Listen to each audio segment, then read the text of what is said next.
Nous sommes à Kambouensé, quartier périphérique de Ouagadougou.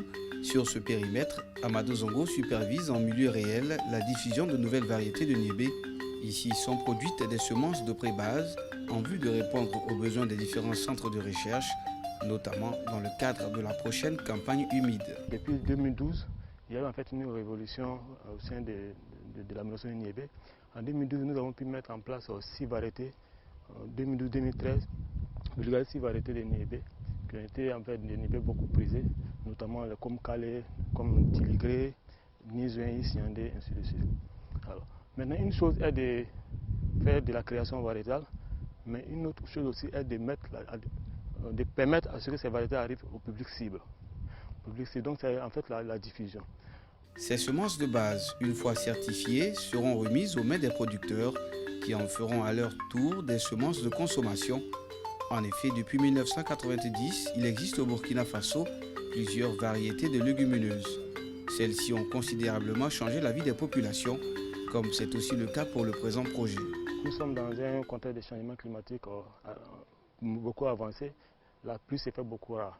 Donc la tendance est qu'il faut mettre à l'édition des producteurs les variétés assez courtes. Donc les variétés que nous avons pu développer en cette période-là, ce sont des variétés qui ont un cycle qui vont de 60 à 70 jours. Pourtant les variétés locales là, ce sont des variétés qui ont un cycle qui part autour de 75 jours, même voire 80 jours. Donc en dehors de ça, il y a aussi les rendements aussi de ces variétés locales. Contrairement aux variétés améliorées que nous avons pu développer, qui ont un rendement qui vont de 1,5 tonne à 2 tonnes à l'hectare. Or, les variétés locales, ont un rendement qui tourne autour de 400 kg à l'hectare ou 500 kg à l'hectare. Donc, parce que quand nous mettons à la disposition des producteurs les variétés améliorées, nous leur donnons en fait les fiches techniques qui montrent l'itinéraire culturel à suivre jusqu'à la production.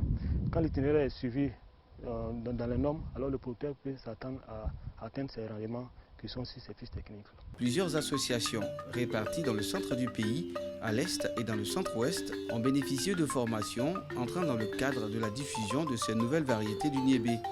Au constat de leur rendement, le projet, de par sa particularité, suscite de plus en plus d'adhésion de la part des producteurs. En année 1, il s'agissait en fait de faire la diffusion de ces variétés améliorées que nous avons mis à la disposition, nous avons pu développer. Donc, il s'agissait maintenant de faire des tests de démonstration en comparaison avec des variétés prisées des producteurs de leur zone.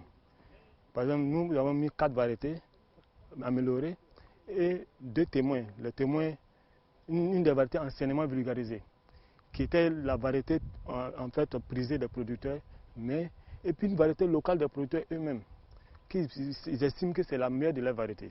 Maintenant, quand on met en comparaison ces 4 variétés améliorées avec les 2 variétés témoins, alors le choix devient plus facile. Parce qu'à l'issue de ça, on fait des visites commentées où on explique un peu les différentes variétés là aux producteurs, les potentialités et ainsi de suite.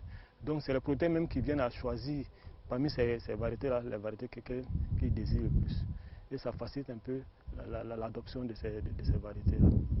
Donc on a formé les producteurs sur les techniques de production, les techniques de conservation et sur les techniques, les méthodes de lutte contre les maladies ou les insectes du niébé.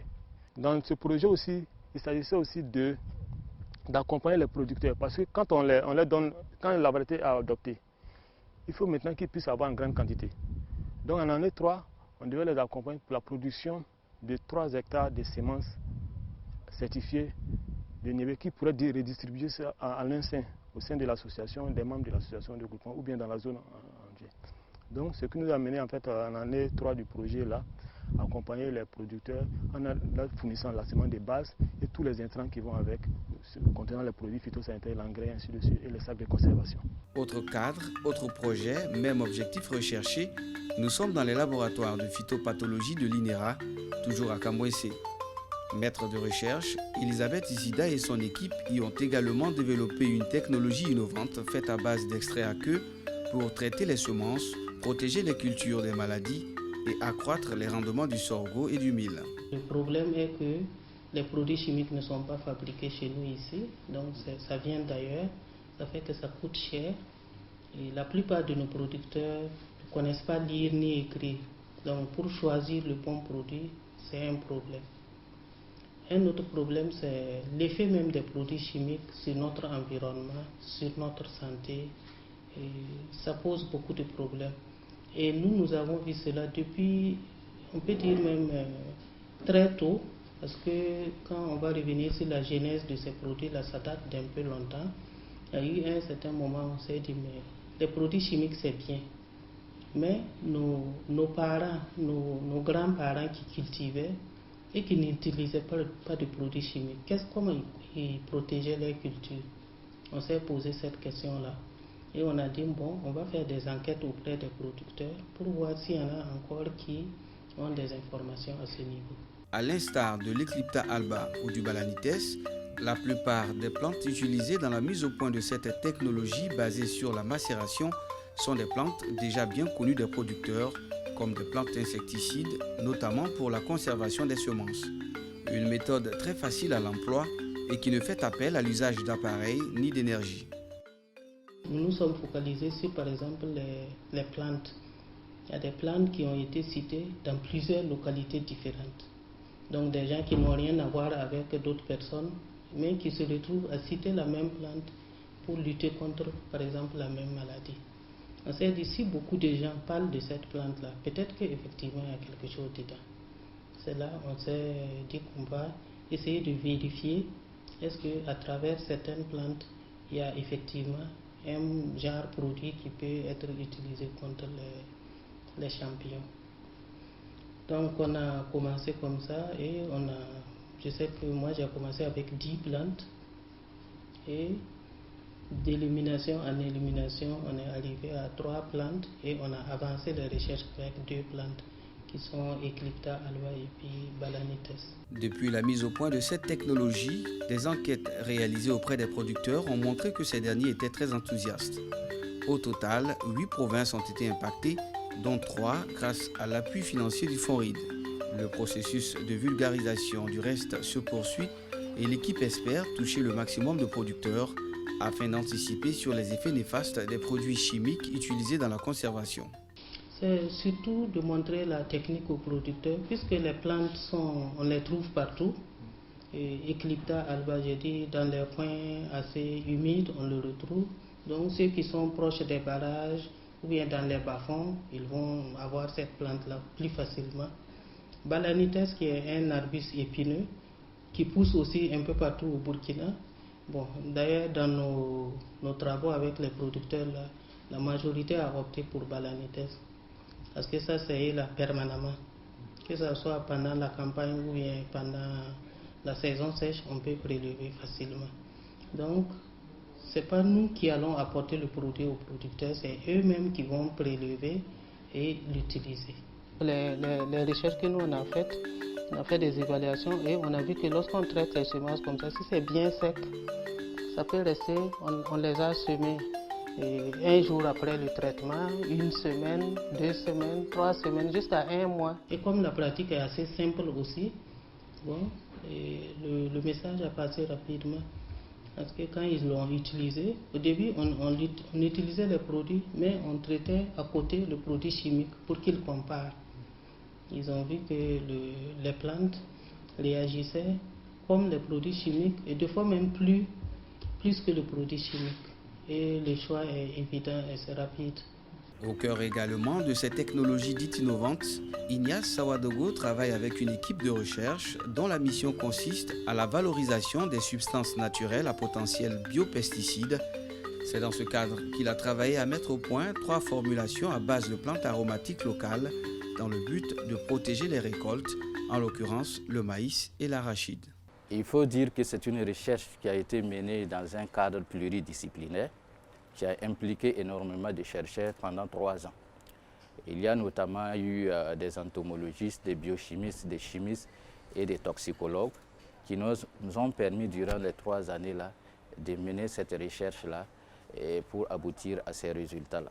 Il s'est agi d'utiliser 3 plantes de notre flore locale, des plantes couramment utilisées au Burkina Faso ici, pour faire des extractions d'huiles essentielles et utiliser ces huiles essentielles-là comme matière bioactive pour la formulation de ces bioinsecticides-là afin de lutter contre les ravageurs, comme je l'ai dit tantôt, du maïs et de l'arachide. L'une des difficultés majeures aujourd'hui pour les producteurs, c'est bien la conservation post-récolte. Des producteurs se sont retrouvés sans denrées pour les avoir mal conservés. Il en résulte souvent que certains utilisent des produits chimiques présents sur le marché et destinés plutôt à la conservation des semences qu'à la protection des récoltes. Il faut dire qu'il y a eu préalablement des travaux de recherche qui ont été faits au laboratoire. Et ces travaux de recherche avaient déjà donné la piste et que ces plantes-là pouvaient être utilisées comme insecticides dans la protection des récoltes.